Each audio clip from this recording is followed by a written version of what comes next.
Wherever you feel it necessary, please comment on what you have read. Express your thoughts, views and feelings on the information you are about to be given openly and truthfully.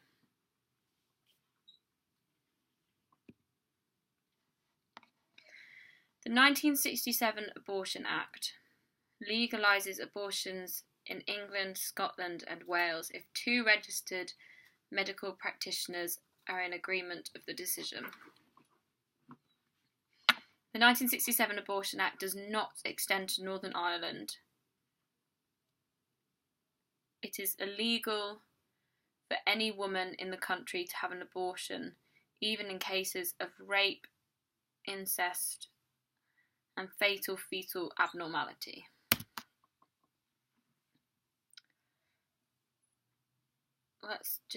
It's just ridiculous, because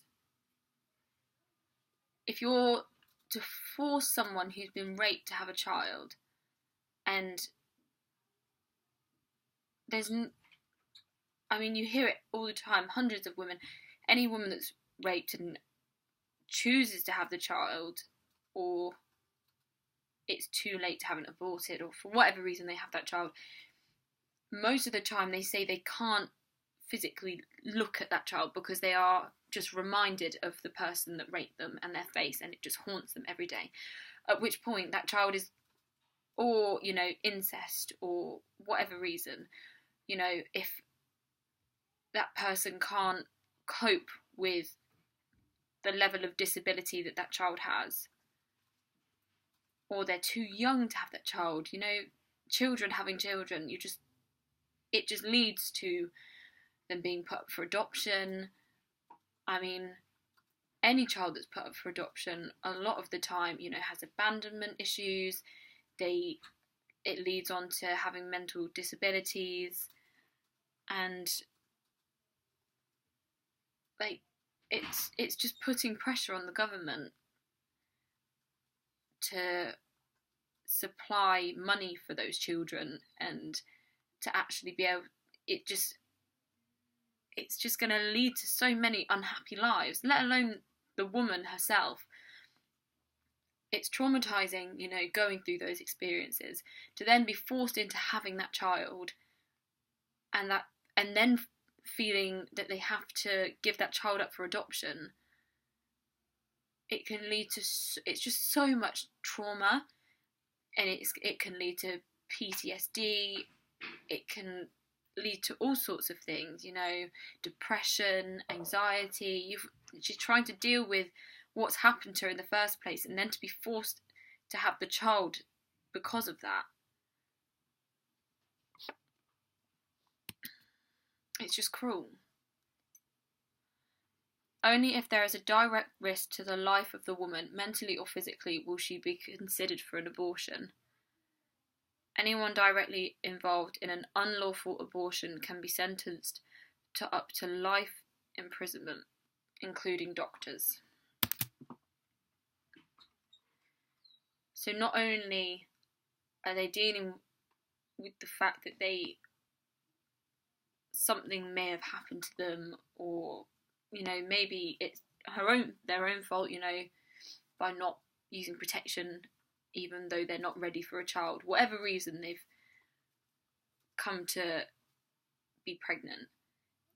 They then have to deal with the trauma that's, is traumatic for anyone to go through an abortion. It's not a fun experience. It's not enjoyable. It's not pain-free. It's not a pleasant thing to happen. But then to be fearful that you could go to prison for the rest of your life just because you are doing what is right for you and for that child, because you don't want to bring someone into the world that could learn of what has happened to them. If a child learns how they were conceived, it could do all sorts, whatever reason that woman has is her reason. And for a doctor as well, if they're fearful that they could go to prison for helping someone, they could. I understand that a doctor is meant to be good and do the right thing by their patient, but if they're living and working under the fear that they could go to prison if they are too, if they're seen as being too lenient, then chances are it's going to be, they can just turn around and just be like, oh no, you're not that sick. It's not going to affect you that much. You're not that at risk. When in fact that woman, she could potentially die, and they could just turn around and say that you'll be fine. Chances are you'll be fine. It should be her choice. Whether there is a direct risk to the life of a woman is up to a doctor's discretion. Okay, just what I just said, It's not a doctor's choice. It's partly, through medical advice, they know better, but it's not the doctor's decision. It's her decision. Many doctors fear being accused of being too lenient when making the decision. Patient confidentiality is void with regards to abortion and miscarriage. That's just awful, because not only are people able to find out that you're having an abortion, which no one is proud of, but for people to then be able to find out the reason why you got pregnant in the first place, whether that be through your carelessness or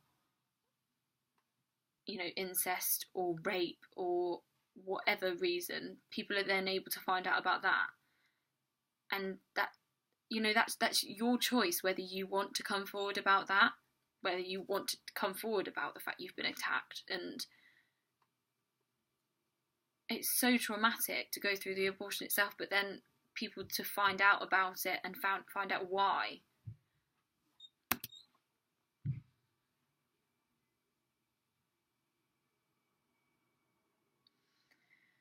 Medical staff have repeatedly expressed that they worry news of prosecution is making women too frightened to come forward, even in an emergency, after taking abortion pills from the internet.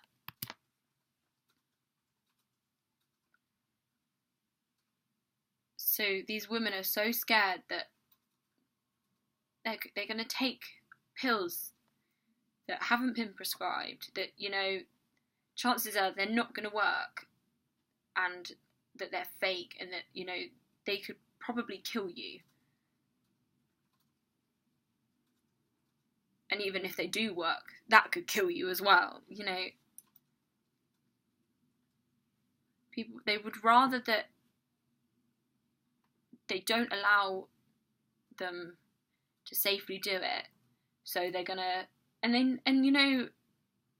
these laws, the people that make these laws, they know that it's not going to stop people, then it's not going to stop women from seeking out an alternative, because they are so desperate. Majority of women, if you were raped, you would not, and you became pregnant, majority of women would not want to keep that child, because it's just too traumatic.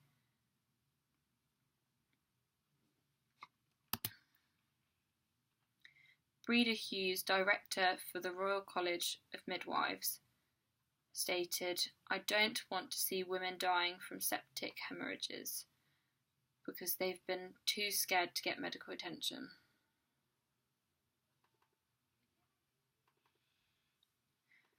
For more information, please visit www.hearusni.co.uk.